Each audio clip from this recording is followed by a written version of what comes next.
here know who Friedrich Nietzsche is? Just show of hands. Yeah. Okay. Solid number. Okay, so for those of you who don't know, Friedrich Nietzsche, he is considered the father of nihilism. How many people here know what nihilism is? Makes sense? We're teenagers. Okay, so I guess first let's just define nihilism, just in case. So nihilism, there's a lot of variations of it. It's generally encompassing, but there are a couple things that always remain the same. That, like, one, life is meaningless. That's generally across the board.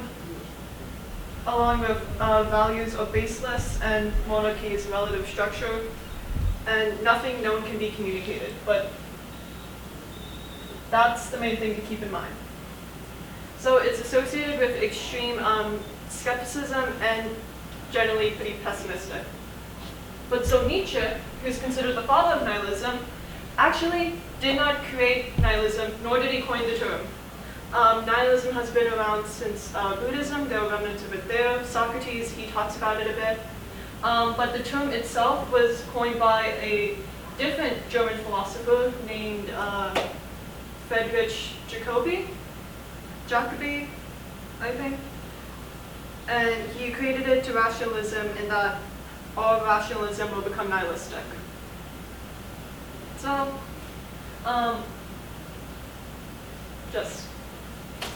also, this is part of like a series of mini lectures that I'm doing.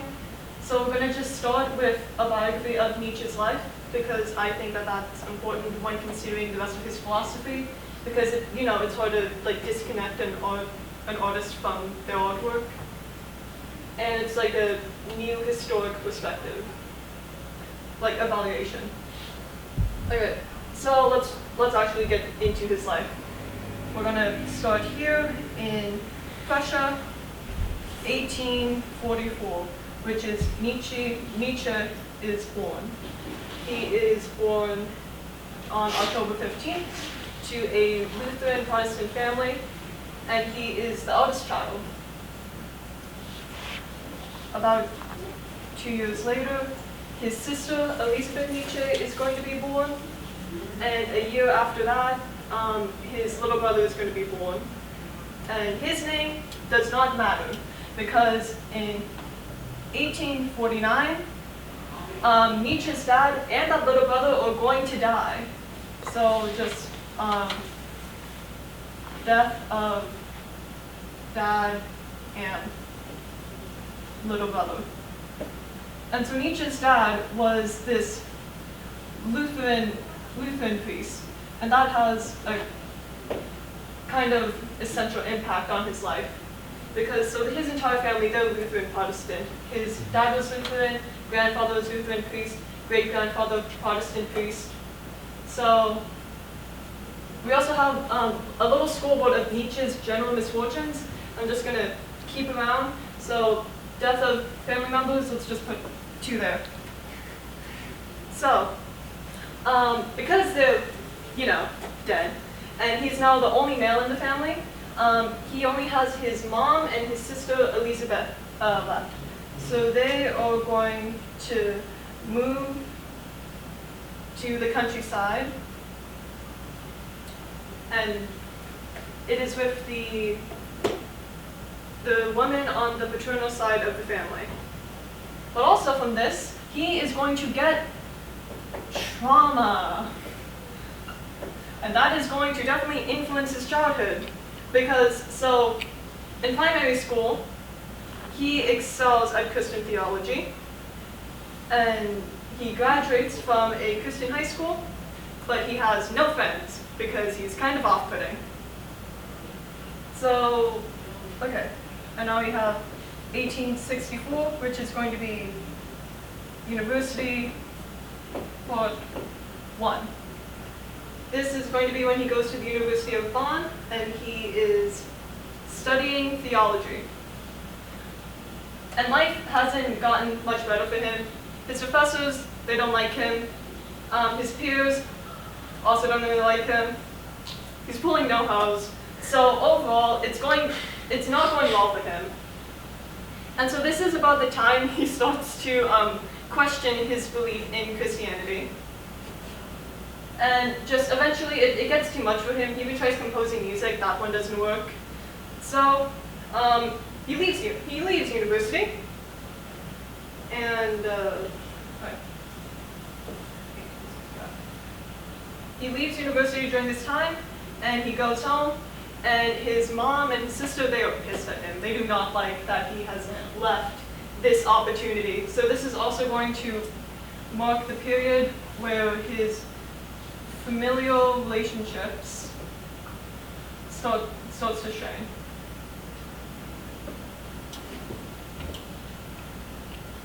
But he's going to come back. And now we have University Part 2 because he goes to the University of Leipzig. And now he's studying in philology, which is just the study of ancient languages. And he is doing better now, actually. He has some friends. Some of his professors actually like him. He's still pulling no hose, but that one is really not going to change. Spoiler warning.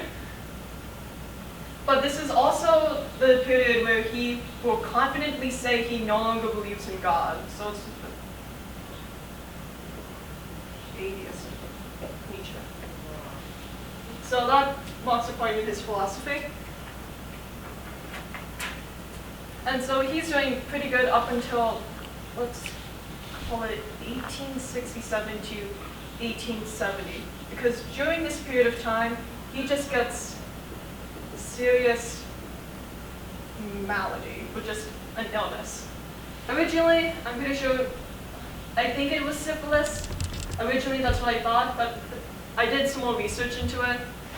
And now, apparently, some people think it's syphilis, some people think it was, okay, let's just call it the syphilis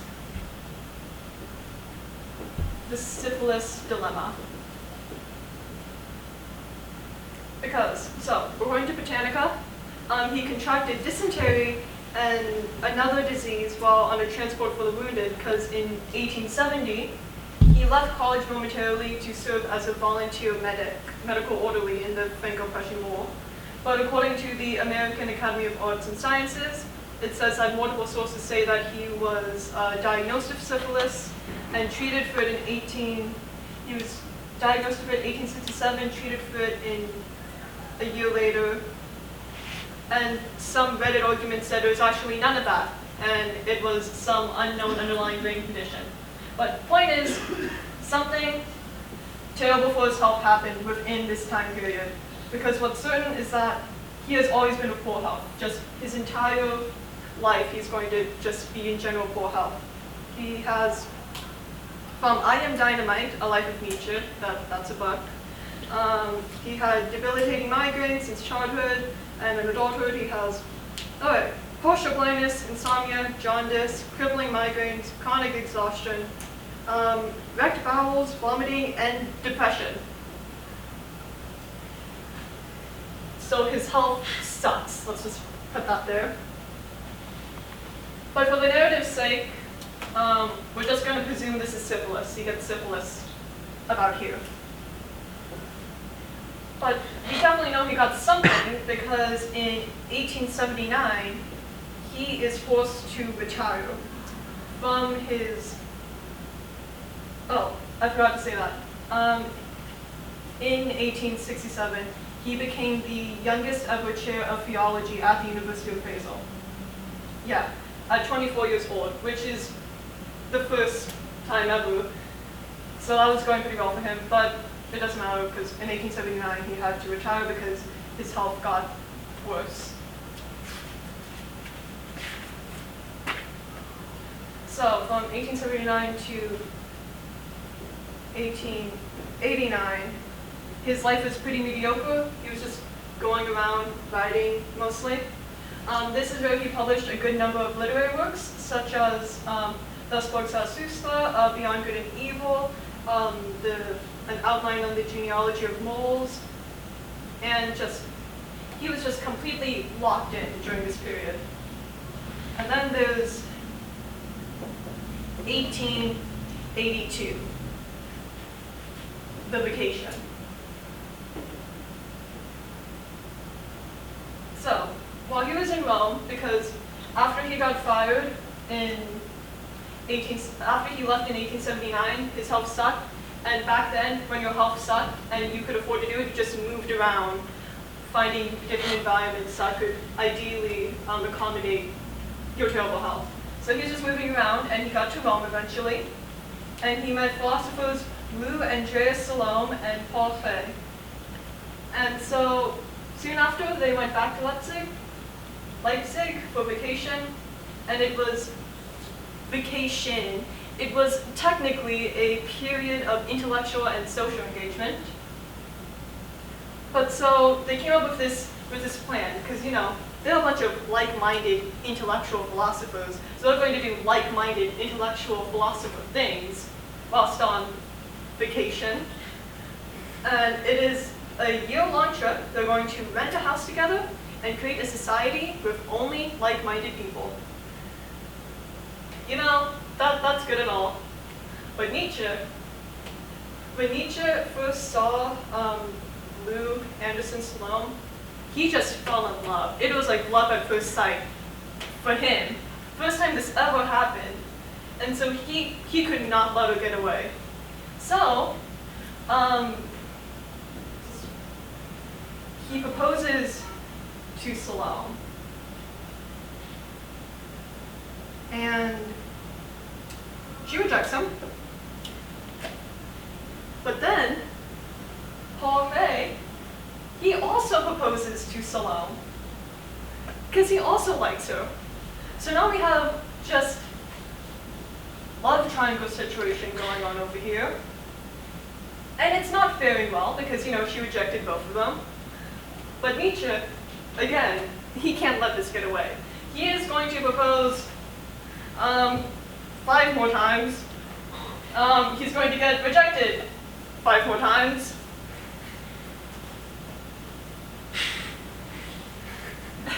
And eventually, the conflict in between this, it's too much, and after about several weeks, the experiment ends. So after this experiment has ended, Salome then reveals that she did not come with the originally stated purpose, to be in this house. But she actually wanted to see if men and women could live in the same household without developing sexual desires for each other. And clearly, that failed. But afterwards, she went and married Ray anyways. And so, they're like, yeah, Nietzsche, we're actually gonna go get married, and we're gonna go off to Poland. And Nietzsche is like, okay, are we ever gonna see each other again? But these two, they're already like 5 feet in the distance. They're like, no, this is fun. This is okay. And they made no plans to see each other again. And so let's add actual heartbreak onto that. Oh.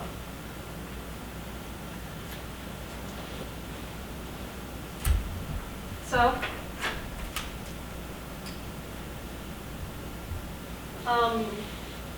we have 5 significant events that happened in his life that contributed to his general misfortunes. So we can now kind of justify what happens in 1889, which is Nietzsche's final crash out. So, January of 1889, he's walking about the streets of Turin, Italy, and he sees this guy on the side of the road just beating his horse, just whipping him. And so Nietzsche, he runs up, he throws his arms around the horse, and he shields him from this guy. And he's like, I see your pain. I see your pain. And then he collapses. And when he wakes up, he is no longer the same person. He just had a full-on mental collapse. So, let's go. 600, so he goes to the Basel Asylum, where he's there for about, I think, 11 years. Then he stays under his mom's care until she dies in 1897, and then he stays under his sister Elisabeth's care until he dies in 1900. So just Nietzsche dies.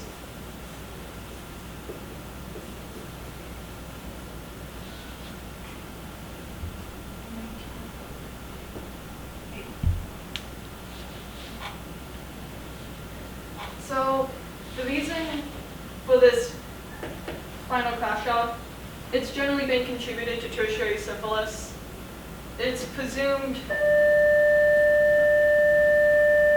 oh, that's a pity. We can do part 2 tomorrow or something. Before I continue where I left off, I want to clarify some things I forgot to mention yesterday. So I called Nietzsche the father of nihilism, and I mentioned why that wasn't exactly correct. But I forgot to mention that it's because he's just most commonly associated with the nihilistic philosophy, and his works popularized it the most. Also, everything going on, this is post-scientific revolution.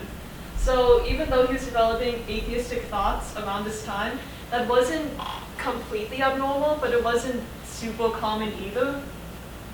So, anyways, okay, we're at Nietzsche's final crash out to his death.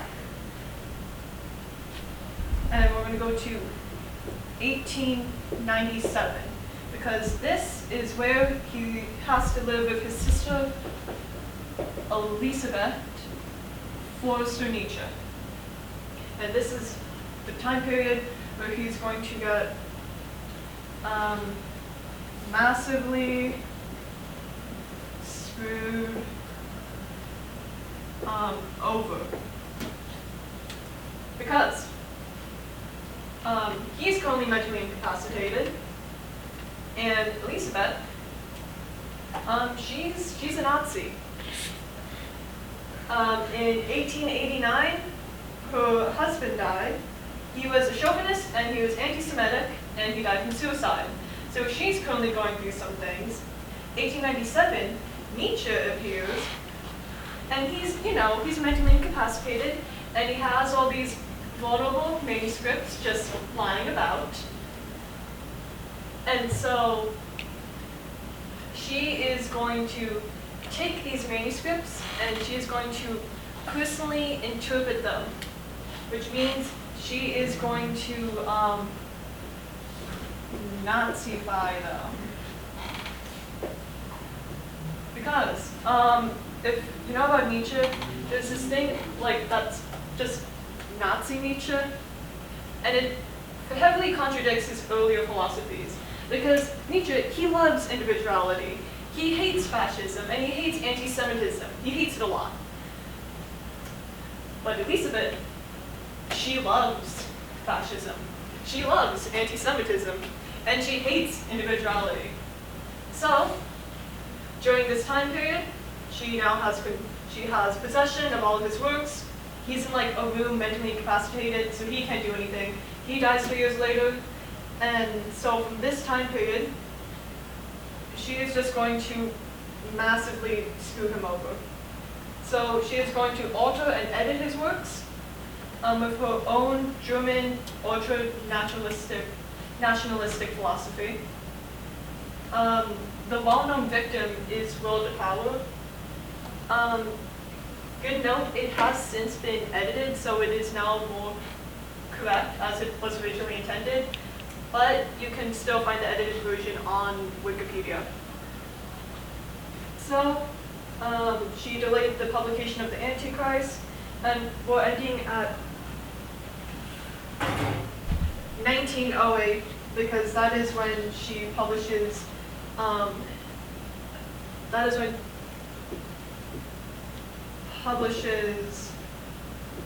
Ek Homo, which is his personal notes. So that is when a lot of Nietzsche is finally established. But so she kind of screwed him over. But a future scholars, they did figure out that something was off. And so 30 forged letters were found, and a lot of rewritten passages. And she made fascist Nazi Nietzsche. And this did have a consequence, because during his life, his works weren't widely acknowledged, because so Nietzsche, he's clever. He wants people to know that he's clever. So his writing style reflects that. So he writes very poetically. He writes using lots of just dramatic language, irony, anaphorisms, hyperboles. And it's very verbose. And the people, they don't have the time for that. They don't even care enough to actually figure out what the frick he's talking about.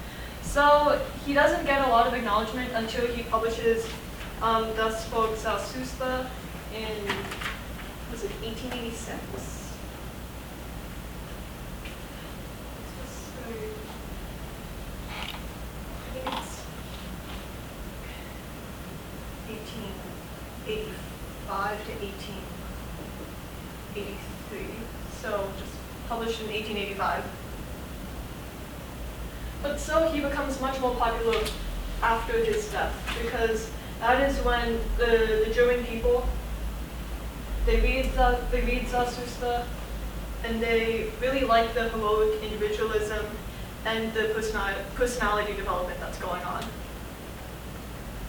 So during World War I, German soldiers are they're receiving Zarathustra as gifts, and oddly enough, his works are heavily developing both French ideology, both leftist ideologies and right-wing fascist French ideologies.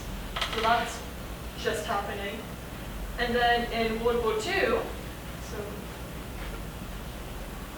1939,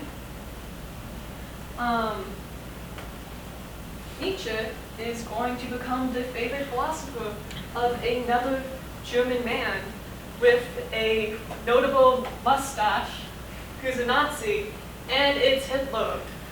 So Nietzsche becomes Hitler's favorite philosopher, because Hitler has been reading these misinterpreted versions of Nietzsche's writings. So he thinks, so even though that the Nazi Party is selectively choosing which aspects of Nietzsche's philosophy to interpret, they're selectively choosing which to use, they are going to use him as a justification for what the Nazi Party is doing. For main example, the Übermensch. Originally, it was a response to the issue of nihilism he proposes in God in The Madman. But it is now a justification for the Aryan race and an explanation as to why some races are just lesser and should be enslaved. So not great. Nietzsche, he wouldn't like that, but he's dead, so he can't really do anything about that.